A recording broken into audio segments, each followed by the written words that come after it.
Hello and welcome, everyone. Today I'm here with Ryan Lewis. I first encountered Ryan when watching The Meaning Code with Karen Wong. Um, Little quick side note, I was lucky enough to have Karen Wong in I think I've already told you this, but she was in my estuary group at Southeastuary. Super Hmm. cool. I was like Yeah, very psyched. And I also Paul Vanderklee was in my group, so I was just like, wow. that's a stacked group. Yeah, yeah.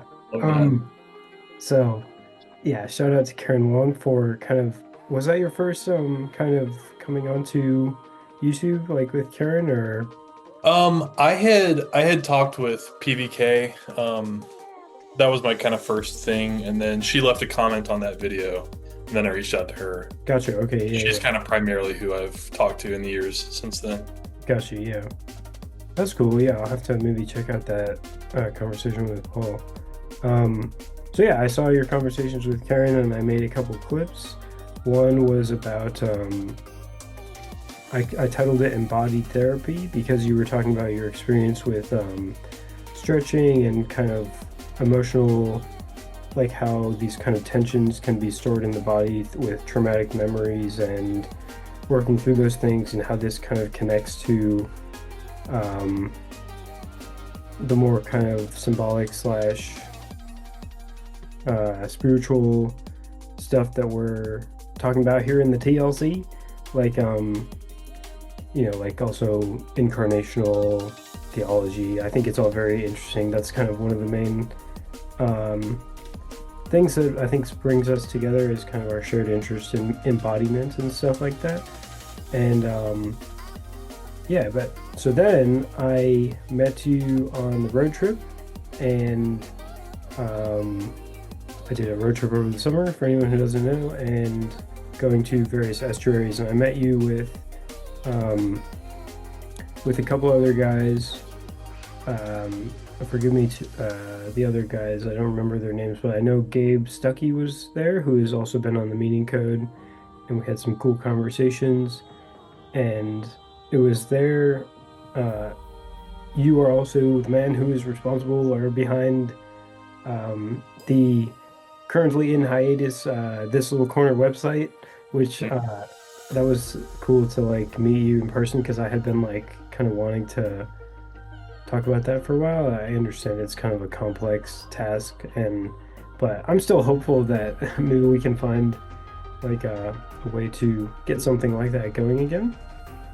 But when there, I didn't realize that I had already made clips of you. When I was like talking with you, I was like, "You look familiar" or something. But um, then I realized later, and were you at Southeastern? You were, yes, that's where we were hanging out Yeah. quite a bit, and we hung out with Jacob, who I just recorded a conversation with today, actually, with Dave as well.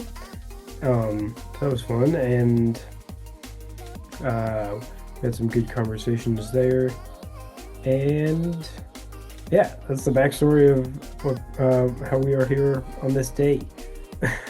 and and yeah, thanks for coming around. This Yeah. is For sure.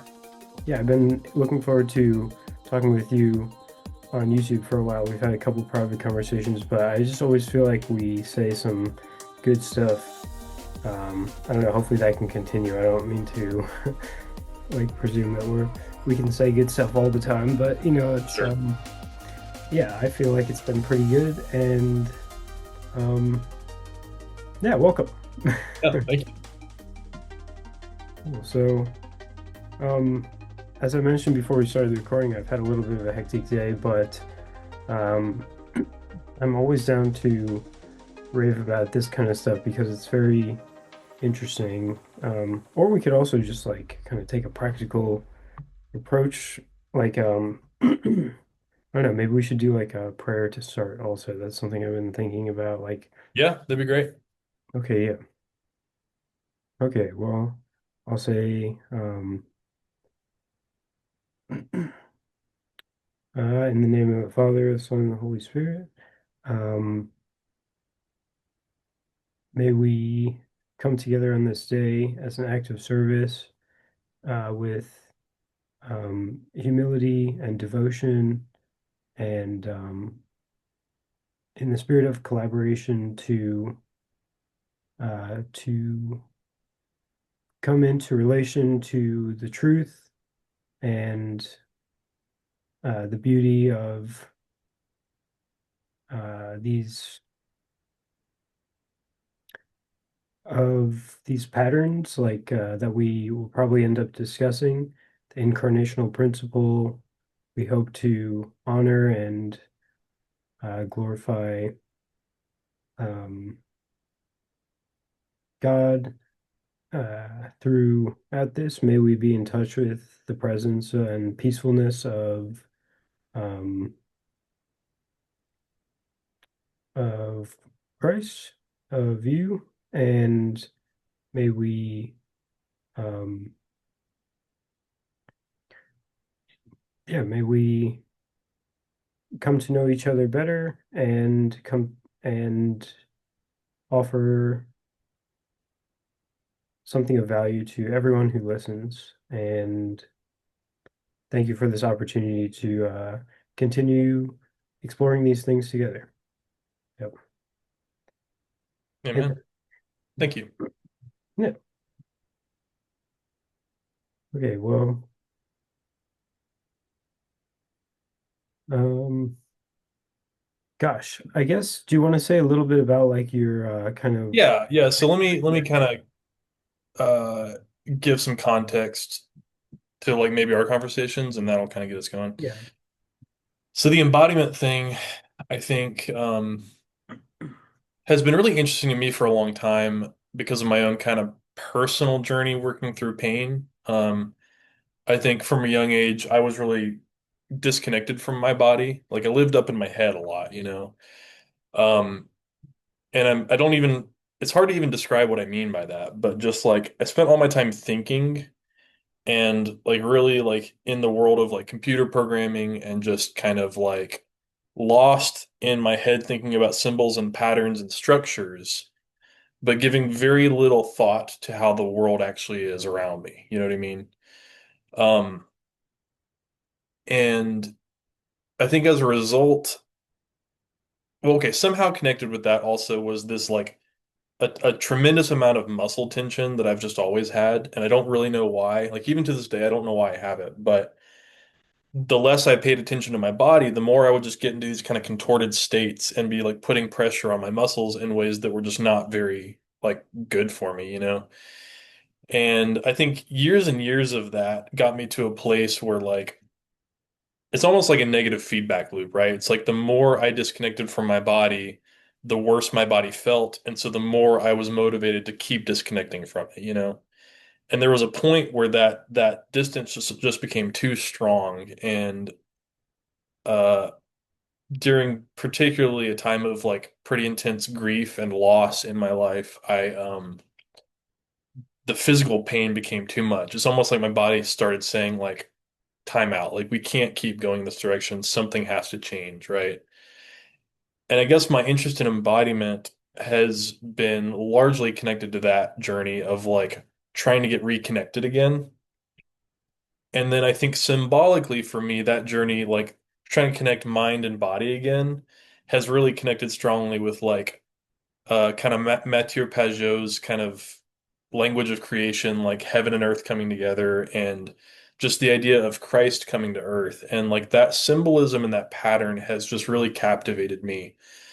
I'd say the past 4 or 5 years of this like health journey, just because that structure, that symbol, that thing of like the incarnation to me feels so strongly connected with like the mind and the body coming together, the spirit being there in the middle, and just that's kind of where life happens, if that makes sense. And I mean, there's a million different threads connected to this, but I'd say that's kind of the core idea, you know, that I find interesting. yeah, yeah, yeah, yeah. Yeah, that's kind of, yeah, and I think that's kind of just the core idea in general. Like, I think if we, like, with Matthew Peugeot's stuff, talking about this is kind of the fundamental pattern of reality, if we really take that kind of seriously, and of course it's kind of analogous to things that we see elsewhere, like with the yin yang, for example. It's like it's kind of to suggest that like incarnation or like embodiment and is like really important, y'all, and we got to talk about it more. I don't mean to, Yeah. it's like it's a huge aspect of it's it's just a very key concept or aspect of this stuff. And yeah, I think another thing that I would want to throw in is how you are currently beginning and working on your therapy practice, and how this was like a healing journey for you. And like, I think you have a lot of interesting things to say about like the connections between kind of embodiment and the way we are embodied, like the way we kind of practice embodiment as like relevant to the kind of psychotherapeutic healing process. And like uh yeah, I just think that that's a really rich Hmm. topic that there's lots that we could pull on. I'm not sure exactly, like I have my own kind of particular bent on all this stuff, like talking about uh this idea of like eurythmy or visible speech and like the importance of and just how that's connected with all this stuff we're talking about. But I don't know if there's anything like Well, I can jump off of that. So my interest in psychotherapy, uh, well, let me back up. So when I was like 20, I saw a therapist for the first time because of just some emotional stuff I was dealing with, and I never really found it that helpful, but I kept going for years, you know. Maybe on some level I was finding it helpful. It's hard to say. I mean, hindsight's 2020 or whatever, but like I think what really got me interested in psychotherapy in a way that I was excited about was when I stumbled across essentially like hypnosis and neurolinguistic programming, which I think is connected with the eurythmy stuff, right? mhm, Like the first person I found who was doing this was really into like the gestural language stuff, which when I first encountered it, I found it like I think I perceived it as manipulative, almost like, oh, this guy's using gestures in a kind of hypnotic way to sort of make suggestions really subtly. So, for example, like what I'm doing right there, it's this visualization of opening up, right? And so, like, if the guy's in a session and he can tell that someone is a little closed off to an idea, he might just be very kind of gently, subtly using a gesture like that as he's talking about the idea of mhm. considering something. You know what I mean? And at the time when I first encountered that, I was like, "Ugh, that feels skeevy to me. That Right. feels like gross, right?" But I think in the years since I encountered that, I've become really intrigued by that because it's like it's just communication.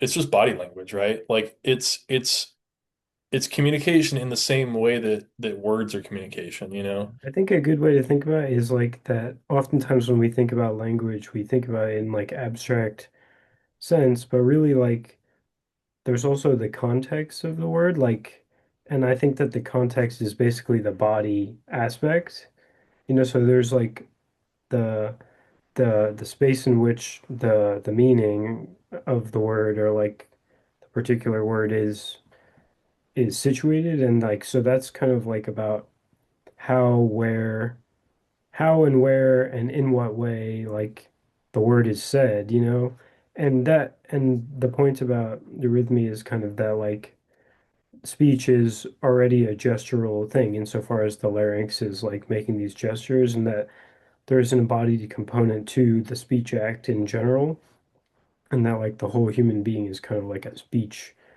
Steiner put it in a really kind of weird way, which is that like the whole human being is a metamorphosis of the larynx, Hmm. and um where it's like so yeah, when you just like we would if you're training to be a therapist, you would train like the way you're going to speak to the person, that includes, I think, being like self-reflective and aware of the way that you're speaking to them like in your body and like the type of impact that can have. And it's like, yeah, it's a fine line between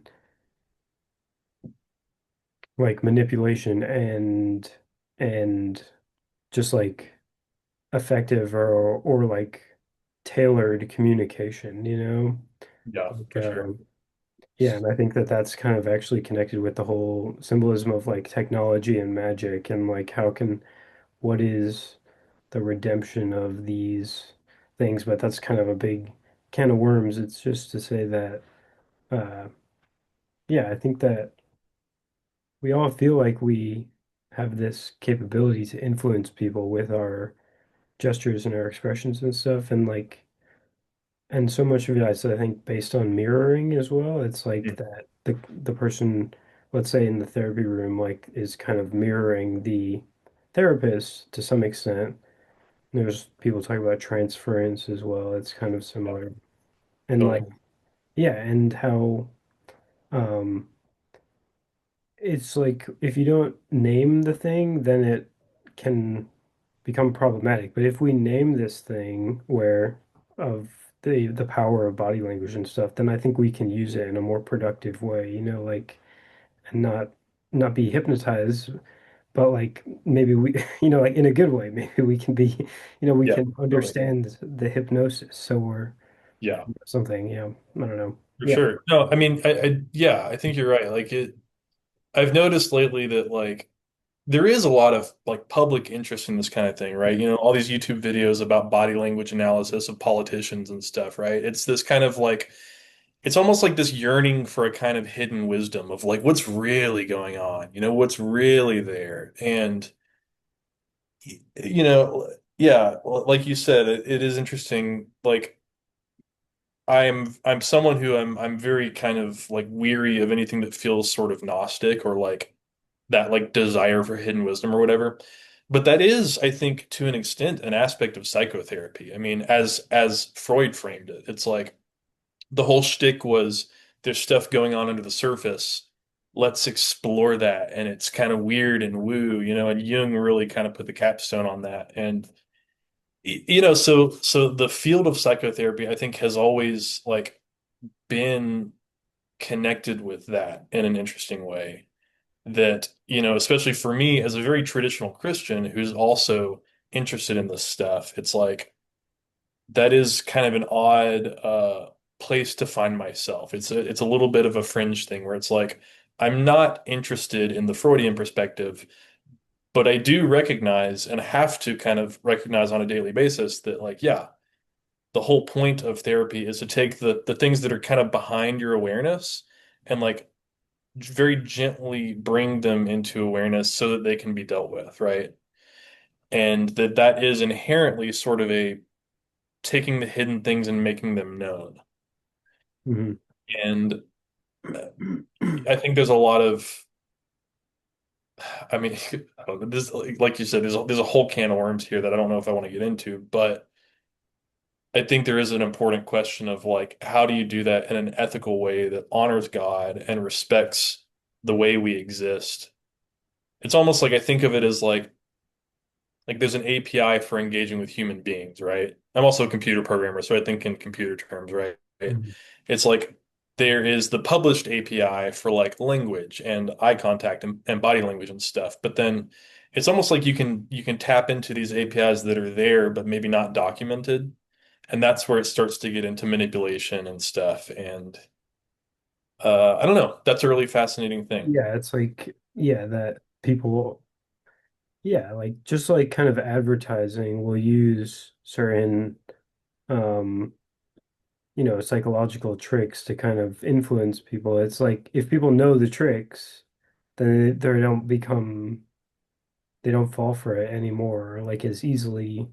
And they might even be able to like use those not in like a trick way, but like in a productive way or something. And yeah, I th it's interesting what you were saying about the like the Gnostic kind of aspect or like a the kind of making the the hidden, it's like in a embodiment context, is that people are enacting patterns, maybe like self-destructive or kind of unhealthy patterns or something like, or just they're stuck in a certain way of being. And like, Mhm. it's like to bring that to the fore is kind of like to make the fact that that's what they're saying through their body more to like help them say it consciously. Almost, it's like they have to ease into like sometimes you can look at someone and just clearly see their problem, but it like you need to like help them see that that's what they're doing. And I don't know, it's just so interesting. I think like these kind of subtle dynamics and like yeah, the ethical aspect is definitely important. Like I think it's kind of like the ring of power. I think there's a deep analogy there actually with like ornamentation and the garments of skin basically where like the to use body language in a conscious way, it's like it's kind of like putting on clothing or jewelry or something. And it can affect the way that you're seen, and it can like it's like increasing your power in the world basically. Um and the ring is Tolkien really framed it that in the end like technology has to be destroyed, you whereas like with the New Jerusalem pattern you see like more of a redemption of technology, but nonetheless it's just to say that um what am I trying to say here? That um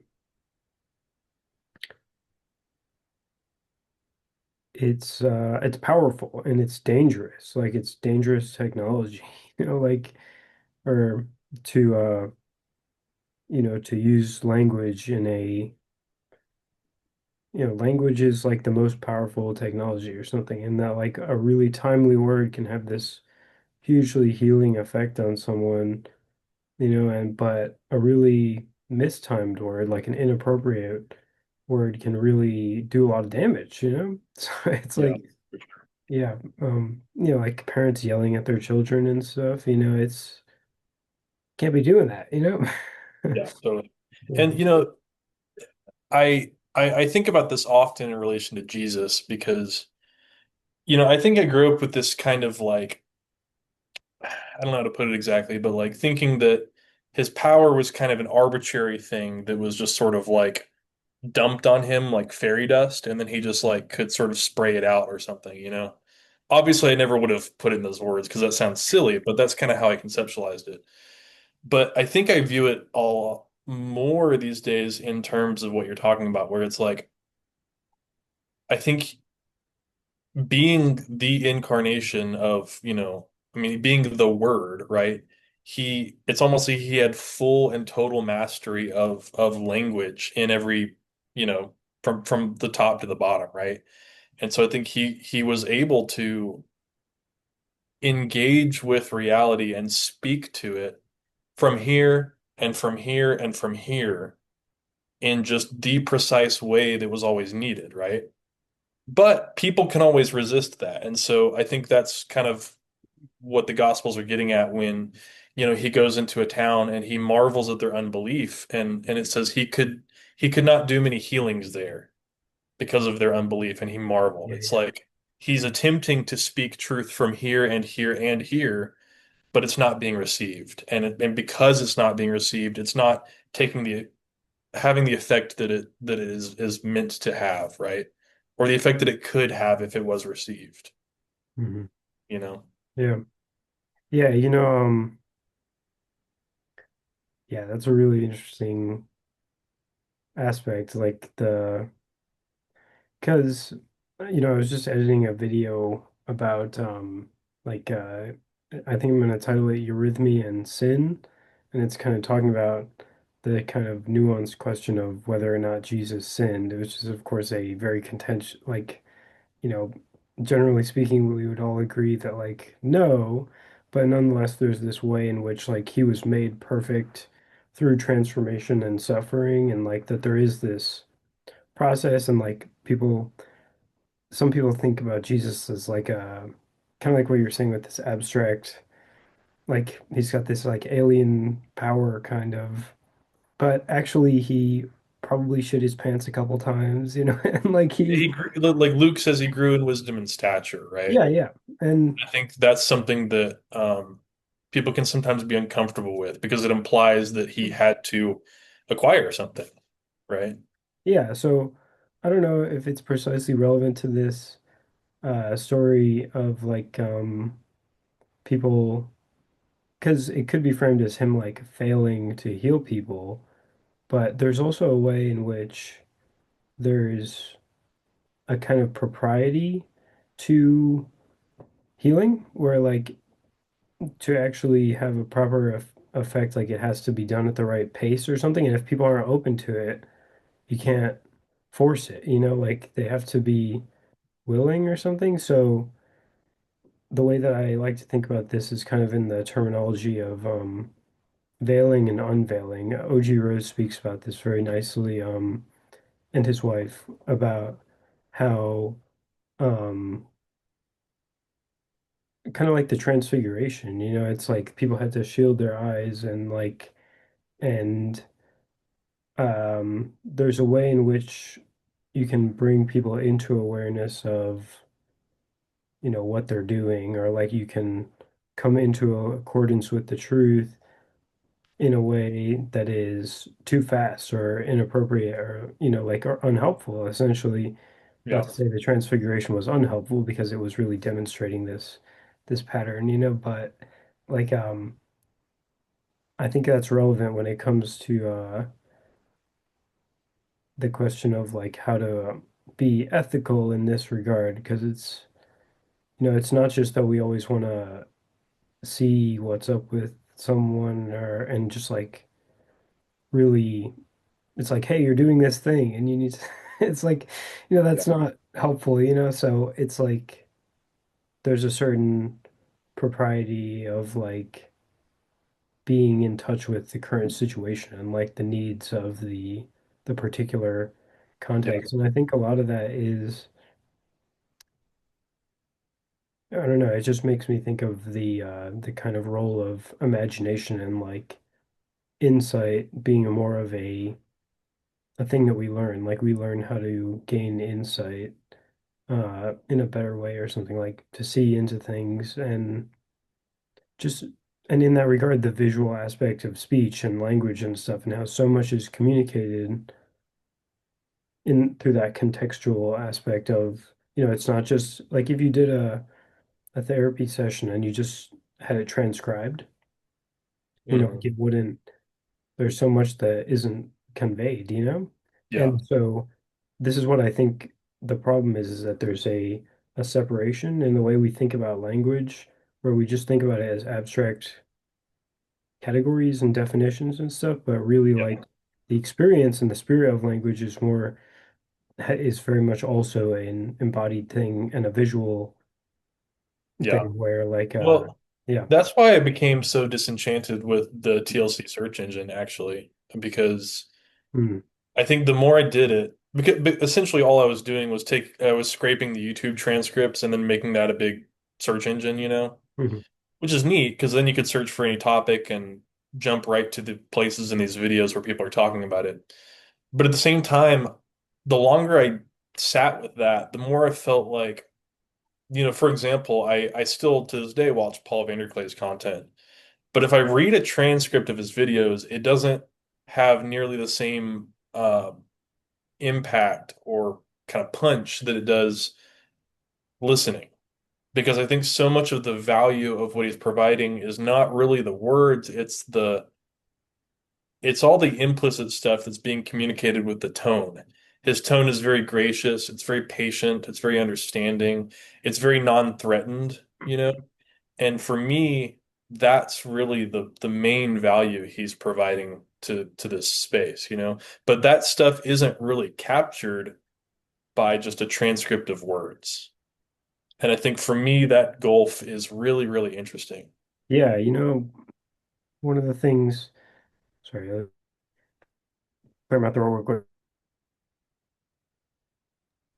Um, One of the things or what that reminds me of is Jordan Peterson and how like so much of what Peterson was doing was kind of bringing people along and like letting them experience the quest for wisdom like through you could tell he would walk around the stage and be like and this and Right. this and this and it's like it's kind of this model of how to do philosophy or whatever you want to call it, and like philosophy as a way of being, or something like that. Um and yeah, I agree, like that makes sense that yeah, like we can't if and this is the problem with AI, is that AI is largely kind of a text-based thing. Hmm. It's like kind of these dead abstractions, um, largely speaking. And uh I don't know, yeah, I think we're talking about the same kind of thing here, just how Yeah. um yeah, yeah. So I heard your point with regard to that website. I don't know, I still appreciated it, but I Well, can just, see how somebody else has picked it up and run with oh it yeah, in a different sort of way. It was actually someone who was at Southeast Jewelry. cool. Uh, so whatever. So there may be movement on that front, but I Yeah, don't know. no, but it's good if someone's going to do stuff like that, like to, I don't know, just be wary at least of those kind of aspects, I think is good. You Yeah. know? Yeah. And of course, YouTube doesn't like it when you scrape their transcript. Yeah, I was breaking their terms of service. Hey, well, but their terms of service are crazy anyway, so Right. But something. the embodiment thing, this might be a little bit of a change of subject, but like I think one thing I've found super interesting lately is like if you think about like the body and how like someone might have like frozen shoulder, let's say, or someone might be kind of collapsed like with their chest, right? Like they might spend so much time in this that their muscles sort of like learn that this is the default state, right? And part of what needs to happen is like these muscles and like the person as a whole needs to sort of learn like, oh, this expansion is actually it ought to be the default state. But like what a person can't really get there until they learn that that's even possible, right? So it's almost like we learn these ranges that are sort of like, okay, if I'm really collapsed, this might be kind of my expected range of like this is what I perceive as possible. I might not even think that this is possible. It might take a while to get there, you know?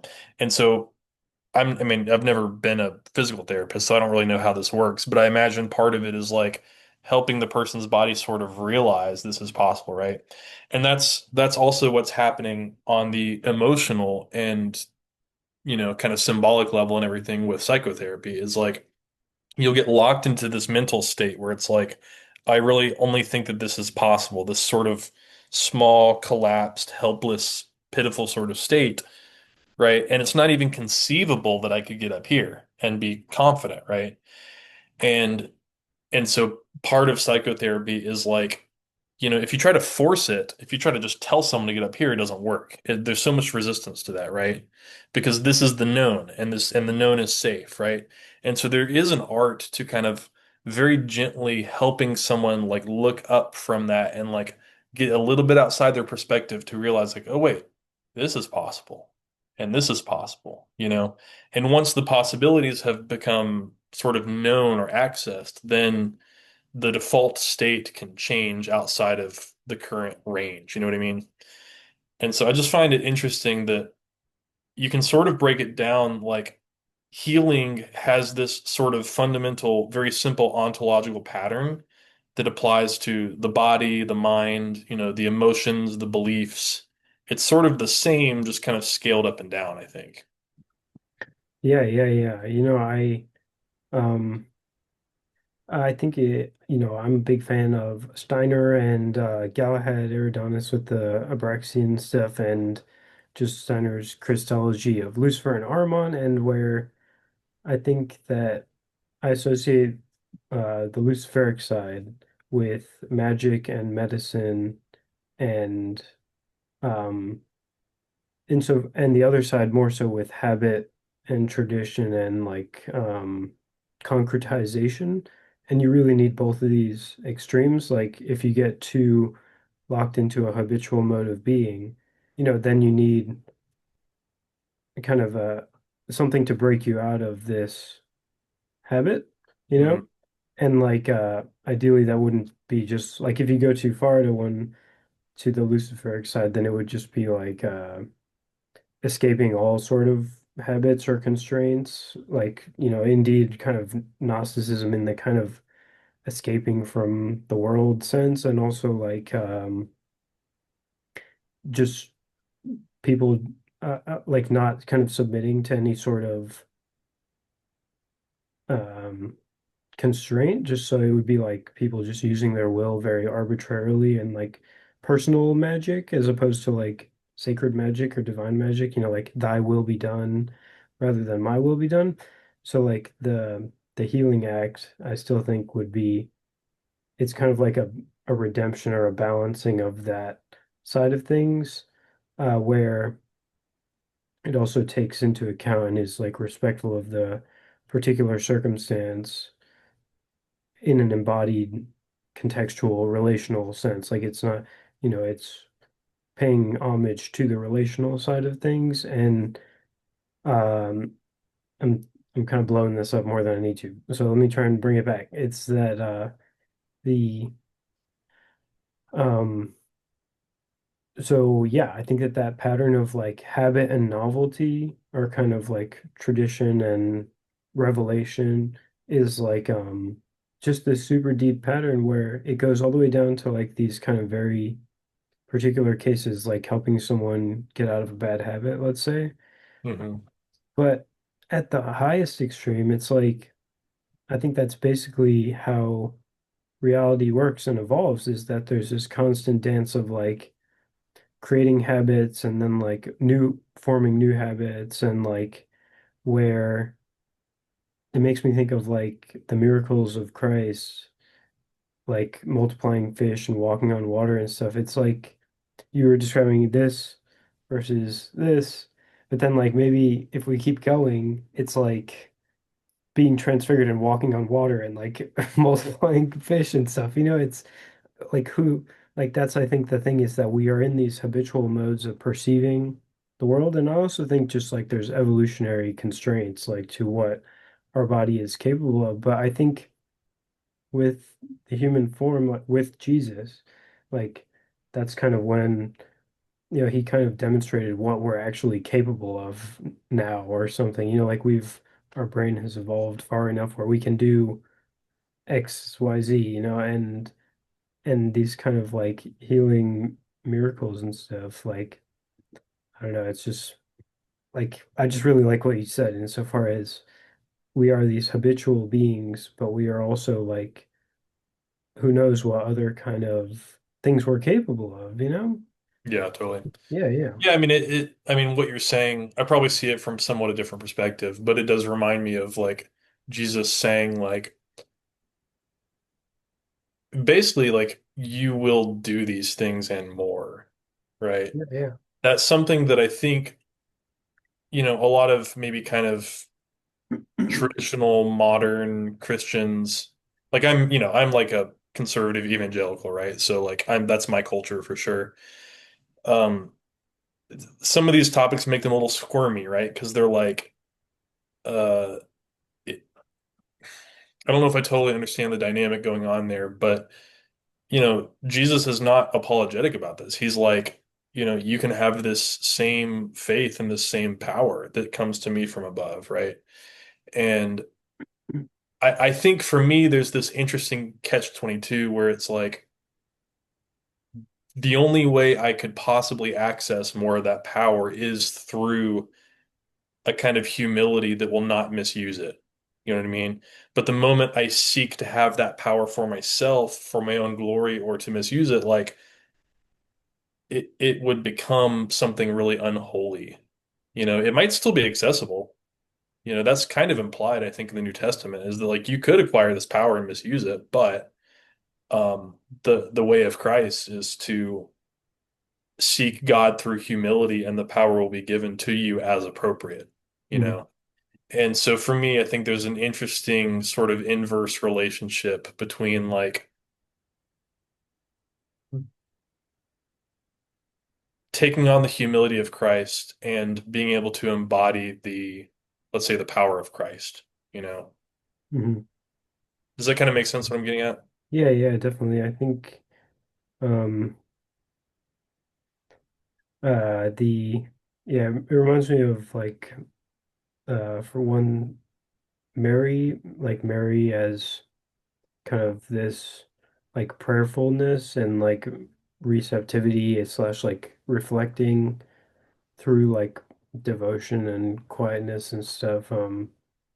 And like that's what allows the Christ to be born in us, like that kind of spark of hearing what God's will actually is and stuff like that. And then um also but also I would say that insofar as like we can insofar as magic or medicine or healing or like speaking and stuff is this thing that we do with our agency. I think it's kind of about choosing the good, like seeking, and that like if I really had the faith and also like the will to, like we have to choose the good. Like it's Like, there's a part where it's like quieting your mind to like apprehend the good, and then comes the like choosing the active going for it aspect as well. yeah, for sure. Yeah. Yeah, I think of I told you earlier that I got into psychotherapy by learning about hypnosis and NLP, and that was through this particular guy that I don't really want to name or get into because, it's come out in recent years that, I mean, he was an extremely effective psychotherapist. Like he could help people break addictions in one session kind of thing. But he also, it turns out, has been credibly accused by like a lot of people of like using that for sexual abuse as well, right? And that's kind of what I think of when I hear you talk about this, where it's like he acquired this power, this kind of magic, and you know, did harness it in some ways that were beneficial, but seemingly also harnessed it in ways that were not, you know. And I think that like in the early days of me like learning some of these like very effective transformative techniques in psychotherapy, like EMDR, for example, I did have that kind of uneasiness about it. Like it felt like this, I'm being given this power that like, how do I know if I'm going to wield this well or not? You know, it really did trouble me for months and months. And I think, a lot of my peers didn't really understand, I think, why I felt troubled about it because they're coming at everything from such a different lens, right? Like they don't view it in terms of power or magic or anything. They would think it's ridiculous if I refer to it that way. But that is, I think, a meaningful lens to look at it. I think of in the book of Acts where it's like, okay, these magicians are converting to Christianity and becoming submissive to Christ as their Lord, and they have to figure out what am I doing now with my magic, right? Where am I going to put it in my sort of hierarchy of values? And where does Christ belong in relation to that? Yeah, yeah, yeah. Yeah. Oh yeah. Yeah, I think the yeah, and the sexuality aspect is like that's also what I would associate with like the Luciferic extreme. And like one way to think about Lucifer and Armon is as like the horror is Lucifer and the beast is Armon, and it's like and so one creates these very strong boundaries that like are like super strong, and the other one is about like crossing boundaries kind of willy-nilly without any sort of, and like Like tell me this. Like Gabe Stuckey likes to talk about like gravitational force. Like there's the force that kind of collapses things into a black hole, but then there's the kind of expansive force. And it's like those things need to be in balance for something to like kind of maintain its existence.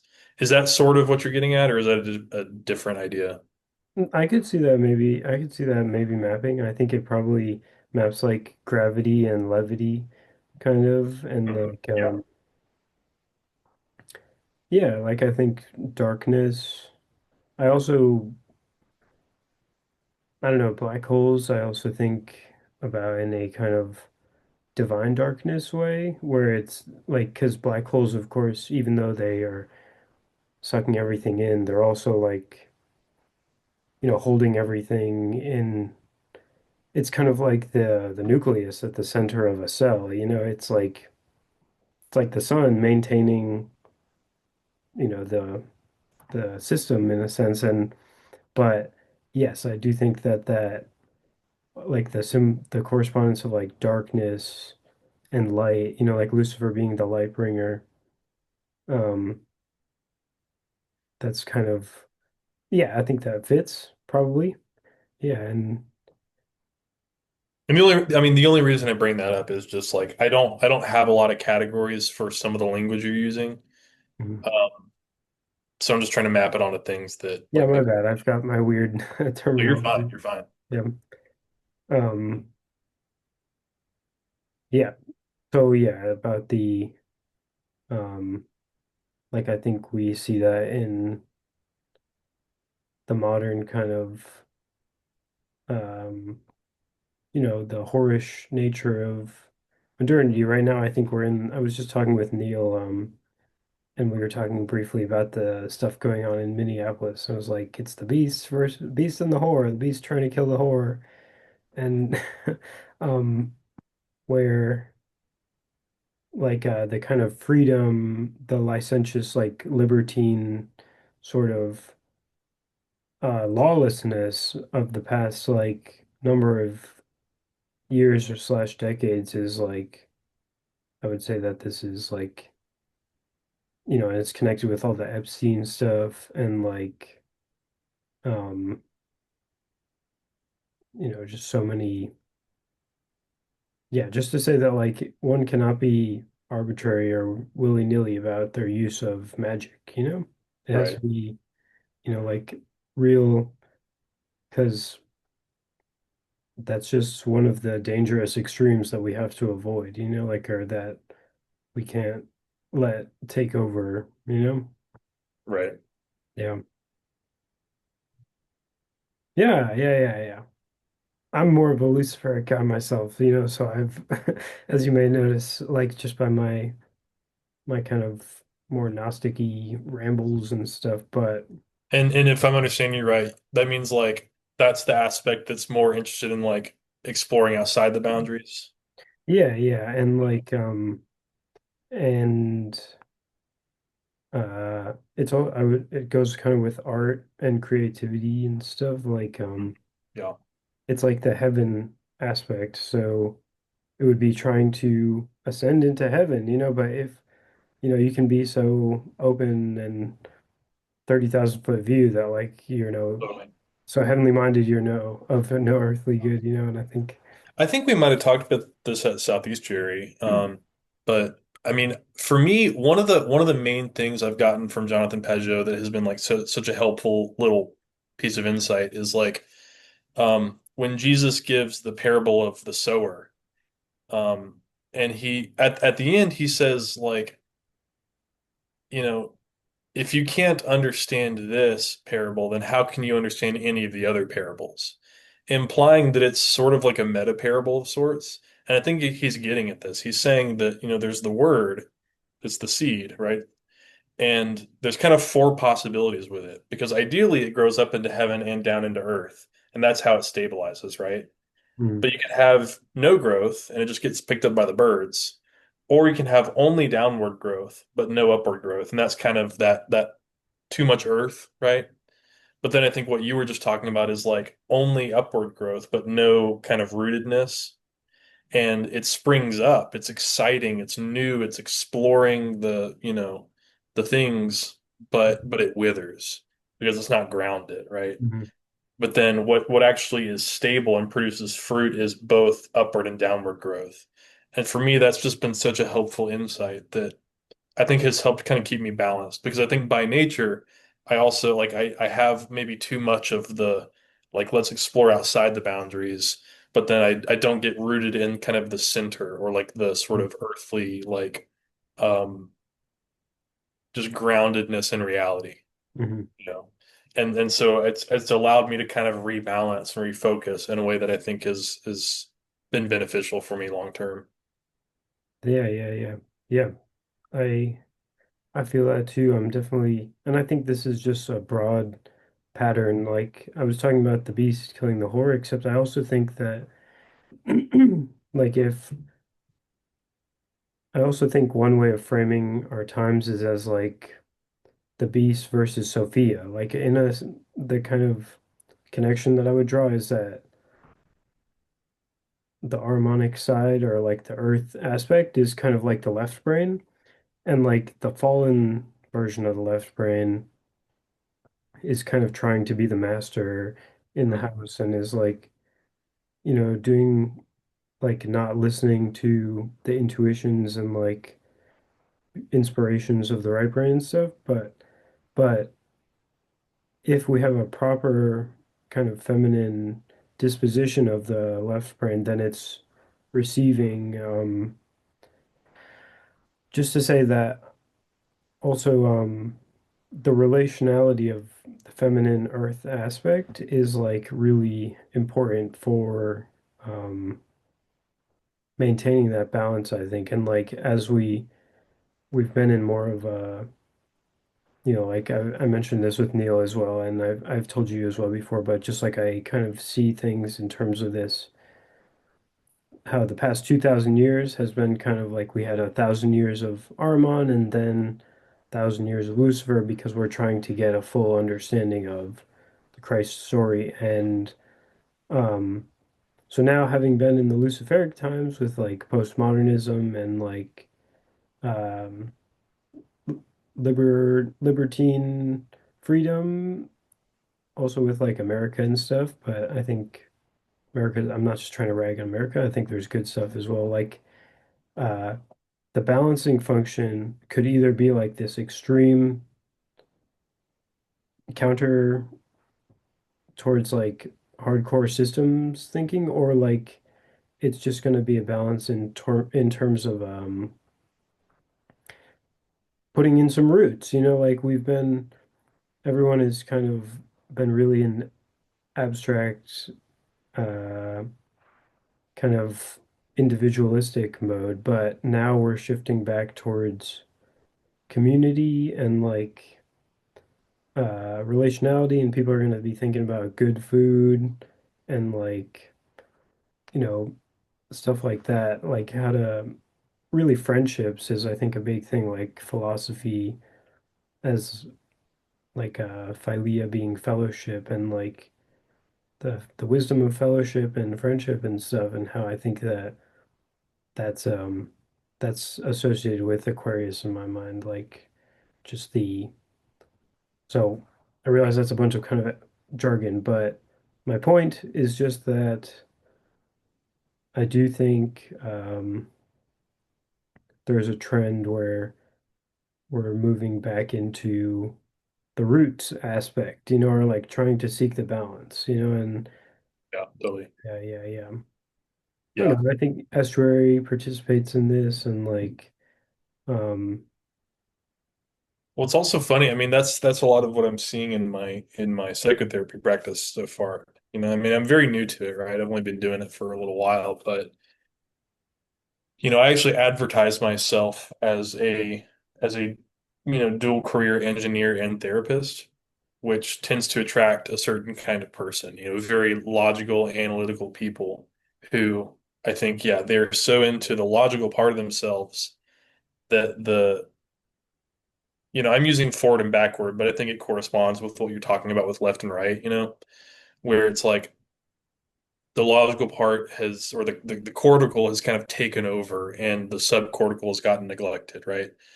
The things that are above the surface get looked at and thought about all the time, but all the stuff under the surface just gets kind of it sort of grows in all these warped ways. And so for these people, a lot of their healing is from essentially getting those things reconnected again and kind of working through the fear that comes with doing that. Because often I mean, this is probably what people call like shadow work or whatever, in a Jungian sense. It's like bringing up that stuff from under the surface and kind of letting it get reintegrated. Hmm.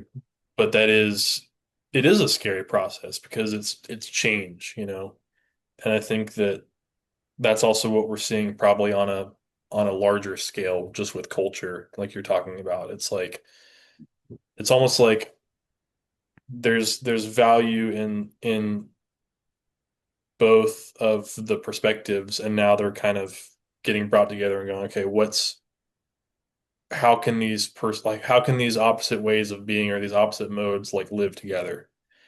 And I think I don't have a lot of thoughts about the political scale, but um, I think Jesus comments on this where he's like, there's going to be a time where things get really chaotic and you're going to hear of wars and rumors of wars, but seek first the kingdom of God. I think he's kind of saying that at every scale, like as an individual and as a community and a church and kind of in a larger socio-political scale, like um don't get caught up in the drama of this whole thing, but seek the kind of union that exists in the middle that is enabled by Christ himself, you know. Yeah, yeah, yeah, yeah. Yeah, and I think the whole question of healing and medicine is extremely poignant in this regard. Like it's, or just timely, that I was just talking with Neil Dedalus about like this in terms of like what is the social medicine Mm, and Steiner talked about spiritual science. Like we have to move away from materialistic understandings of medicine and try and seek that middle ground and yeah, just particularly on the point about like the Luciferic and such, I think that um the balancing of that in particular, like if I was talking about veiling and unveiling, like if the kind of feminine veil of the multiple, like where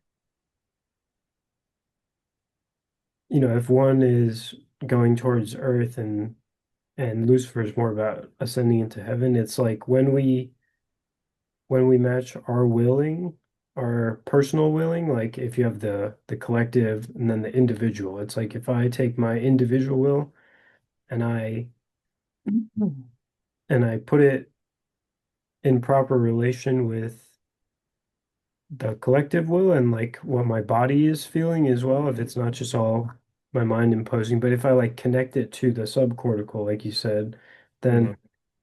then like I think that's when the magic has this, that's when like the power is flowing through in a sense. Like it's like I talked about with Mary, is that we have to be receptive to know how to properly use our will and stuff, and like um but it's so interesting like what might be possible, just in terms of really shining. Like I think Peterson was really on the pulse for a while where he was just kind of shining with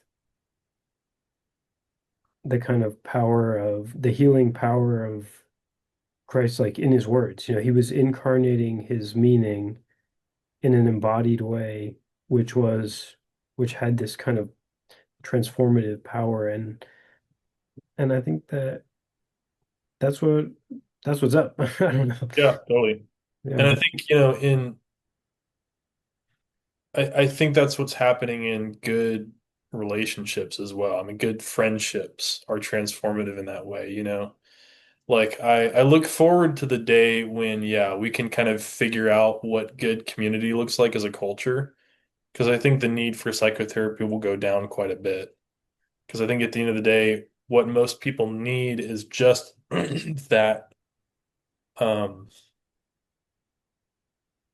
it's hard to put into words, but just good connection with someone who cares and is listening and will reflect back in a way that's helpful, you know?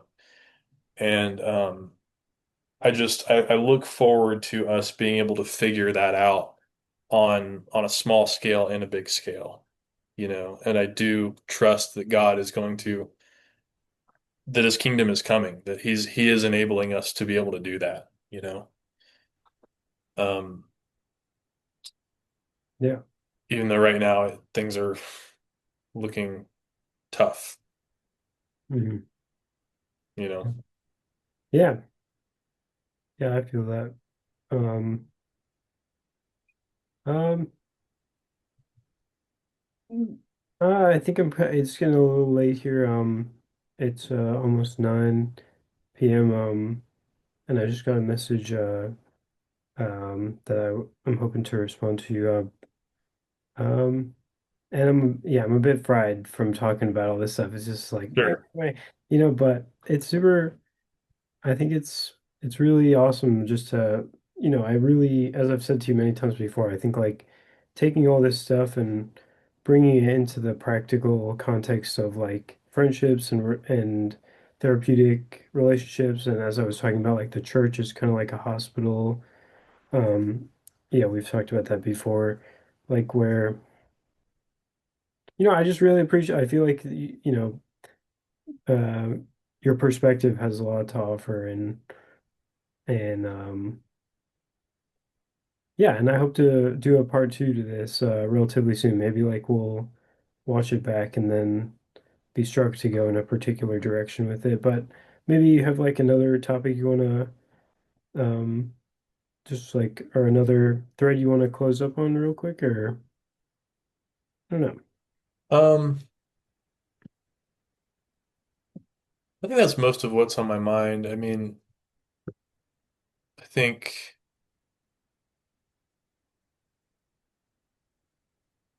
yeah, I think that's everything for me. Okay. Okay. Yeah. Okay. Glory be to God for this conversation and um yeah, may we go forward uh and try and live these things out in our lives. And um, yeah, this is nice talking with you. I Me too. appreciate it. And I enjoy talking with you. I like your perspective and I like I don't know your thoughtfulness. I feel like you're very thoughtful about like you're very careful with your words and very um you're thinking a lot about what you're communicating. I think that's really valuable. well, thank you. Thank you. Yeah. All right. Okay. Thanks for listening, everybody. Be sure to tune in next time. I'm sure I'll be struck. I've had, as I mentioned, I've had a busy day today, but I'm sure I'll be struck with another more particular angle that I would love to discuss. So hopefully we'll chat again soon. I'm Cool. gonna stop the recording.